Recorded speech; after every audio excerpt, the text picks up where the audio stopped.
What's going on, guys? It's your boy Jesse D123 back with another video, and in today's video we're going to be bringing you guys the best players to use in the new event, the Gold Glovers event.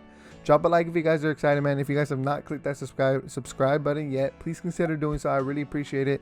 We're on the road to 1,500 subs. Shout out to you guys, man. We just cracked 1,400 subs. I really appreciate it.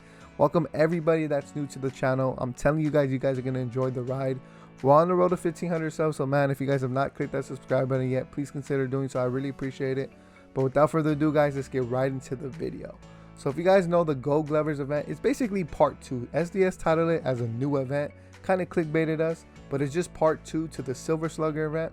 We dropped another video just like this, the best players to use for the Silver event. Obviously, that event is like, it doesn't matter no more. It's the Gold Glovers. No, now we only get to use Gold players or Common. Minimum player has to be a 60, max team 84 with 3 inning games on difficulty all-star. Free entries. You guys see your boys at 36 wins. We're 4 wins off the Nick Markakis and 14 wins off getting 15 free packs. So let's get right into the video, man. So the best gold players that you guys should be using. Let's go through them. So pitchers, guys. I cannot stress this enough. Corbin Burns, and you guys seen the thumbnail. My boy, hold up. My boy Shohei Ohtani. Those two are a must. Shohei Ohtani and Corbin Burns, they better be on your starting pitching lineup. Those two pitchers are a must. Another good pitcher is Lance Lynn. If you don't mind him, he doesn't throw too hard, but his repertoire is kind of nice. I've used him, and he's done pretty well for me. Noah Syndergaard is also a good choice. He throws really, really hard, has a sinker and a slider that can be very effective. And he throws hard, but he has a lot of control as well. So Syndergaard, take a look at him. Our boy Chris was using Greg Maddux. He says he's very good just because he throws slow, but he's very accurate with the pitches. So take a look at Greg Maddux as well. Let me see. Who else was I using? Brett Honeywell Jr. is another good card to use because he has that screwball. If you guys don't have Fernando, or if you guys really like the Fernando, the way he throws that screwball, Brett Honeywell Jr. is just as good. Obviously, he's not as good as Fernando, but he throws a screwball, guys, right? So he has a cutter, screwball, four seam. He throws pretty hard as well. So take a look at him.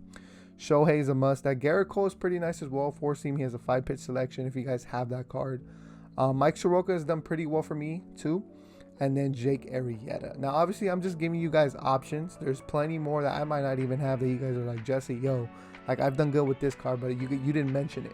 Leave that down in the comments for other people. And anybody who has any other suggestions from what I have in this video, please leave them in the comments because other people might need that, and it might help them a lot as well. So let's jump right into the relief pitchers. Rob Dibble is a must because he throws hard and he's a free card that you get through Team Affinity. Drew Pomeranz. Okay, guys, I'm gonna give you guys 3 lefties you gotta have in your bullpen. Drew Pomeranz. We gotta have, obviously we're already jumping to the closing pitchers, but Drew Pomeranz, Brad Hand, and where's the last one at? And Andrew Miller. Those 3 left-handed relief pitchers you gotta have in your bullpen when it comes to this event. Everyone else you can fill in. Giovanni Gallegos is a good choice. Let's move on to the closing pitchers. Shane Green, he's another must in your lineup. He's a savage. Everybody uses this card. Use him as well. Edwin Diaz, honestly, I'm not a too big fan of him, so stay away from him personally. Kenley does well for me, so if you guys want to try him out, try him out. Chris Martin is another good relief pitcher as well. He has a freaking 5-pitch repertoire. When do you see a relief pitcher have a 5-pitch repertoire like this? Throw Chris Martin up in there. And everyone else you guys could just fill in. Obviously, I don't have every single relief or closing pitcher, so those are the ones I suggest. Now, when it comes to catcher, guys, if you guys don't know, I'm a big believer in this Will Smith card. I believe he's the best catcher in the game. A lot of people call me crazy, but I truly do believe so. So he's my catcher when it comes to this event, but Yermin Mercedes is also a good choice. You know who's also a good choice? Wilson Ramos is a good choice for your bench, so consider throwing him on your bench. Salvador Perez is also a good choice, and the card I don't have that's a gold that we get from the last week's Tops Now is that Keibert Ruiz card. He has a lot of power against righties, and he's a switch hitter. So if you guys like that, throw him on there. So let's move on to first base. Now, I would say Matt Olson, guys. Matt Olson rakes. He has diamond, he has gold defense, but he has 90 fielding, which is basically diamond. So Matt Olson is honestly probably one of the best choices. Luan Diaz. Shout out to my boy Chris. He told me you should try him out, man. He does pretty good for me. So I tried him out, and honestly, he's been doing pretty good. So take a look at Luan Diaz as well. Nate Lau on paper looks pretty nice. 85 power against righties, 84 contact against righties. So take a look at him. Obviously, how can you ignore Big Papi? Mad Max is pretty nice too. Take a look at him. And Carlos Santana, he's a switch hitting first baseman, has decent power against both sides and decent fielding. So take a look at him as well. All right, guys. So for second baseman, I've been using Alfonso Soriano just to get used to his swing and everything, because eventually I'm going to be getting that milestone card and using him. But my boy Chris has been doing amazing things with this D Gordon. He has a ton of contact, no power. If you guys get him on base, he's basically could steal base for you. So take a look at D Gordon. Ty France is also honestly another good choice as well. Okay defense, does have some solid power against both sides. Jeff McNeil's asleep. No, he's not a sleeper. Sorry, I'm tripping. I'm confusing him with someone else. So yeah, for second baseman, not too many options, but there you go. Third baseman.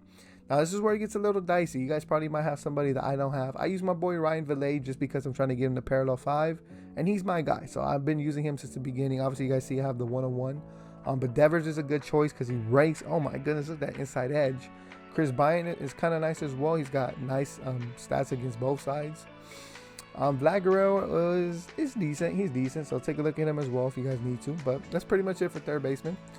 What's good, guys? While editing, I noticed I left out one of the cards that I wanted to mention for the shortstops. After this clip plays, you guys are going to see me explain the best shortstops to use for this event. But the one I left out is the 84 gold Francisco Lindor. This guy's I think he's one of the only switch hitting shortstops that's a gold, and he's available to use for the event. He has 84 fielding, he has solid power against both sides. His contact is a little but he'll get the job done. Now you guys will see who I think is the best shortstop in my opinion that I use, but Francisco Lindor for sure is in that second slot. So hopefully you guys enjoyed today's video, and let's continue on with the video. Shortstop. Now this is where it gets a little interesting because there's many choices. Jeremiah Jackson. I love this card, man. I rake with this card. This card does wonders for me. So he's my shortstop. But you guys got Bo Bichette. You guys got Didi Gregorius, and probably a couple other shortstops that I don't have. But I would say Bo Bichette is probably going to be everyone's choice. Jeremiah Jackson is, like I said, guys, try him out. If you guys have him, try him out. Outfielders, it gets a little weird right here, guys. If I'm gonna be real, my boy Chris is telling me to tell you guys David Peralta because he has a glitchy swing. I don't know. I can't attest to that. JD Martinez would be a beautiful bench bat, so go ahead and throw him on your bench. Kike is decent. He's good against lefties, has decent fielding. Willie McCovey, guys, throw this guy on your bench as well. He has a ton of power against righties and contact against righties. That's pretty much it when it comes to left fielders. Not too many options. What I do when I throw someone in the left field, I put Gary Sheffield in the left field. Now that could be wrong, but I throw him in the left field. So we're gonna move on to center. Now Ramon Laureano is the center fielder I use, but another good choice. A lot of people like to use this Cedric Mullins, but I don't really like that card. Honestly, I don't do too well with him. Luis Roberts, a decent option. We also have, who is it? Well, we have Dylan Carlson. He's a switch hitter, decent power against righties. Okay defense, good contact, hitting stats, I should say. Ketel Marte is always a good choice because he's a switch hitter as well, contact killer. And that's pretty much it, I think, for center field. And finally, guys, now right field is juiced up, and I mean juiced up. My boy Chris was telling me to tell you guys to throw Gallo in center field if you guys need to, because Gallo has 90 fielding. Hunter Renfroe, I personally use this card. Amazing at defense, amazing in power, but contact is subpar. So I say use Hunter Renfroe though. Adam Dunn, he's a must bench bat for sure. Castellanos, a must bench bat for sure. And yeah, guys, so Michael Conforto, he's pretty decent as well. He's a lefty. I wouldn't use him, maybe a bench bat, but Larry Walker, no. Gary Sheffield, I told you guys to use him in left, but yeah, guys, don't forget, drop your comments down below. Did I leave someone out that needed to be in this list that you guys are doing well with? Let me know down in the comments, because like I said, it could help other people. Personally, it could help me as well, so please drop your comments of anybody else that I missed out from this list. But I think I gave you guys a ton of options, and I mean a ton. I just didn't stick to one card per position because that would be whack. It wouldn't be too informative. But I gave you guys tons of options, bench bats. I just gave you guys a ton of options. So hopefully you guys enjoyed today's video, man. Drop a like if you guys did, and I'll see you guys in the next one. It's been your boy Jesse D123, and I'm out.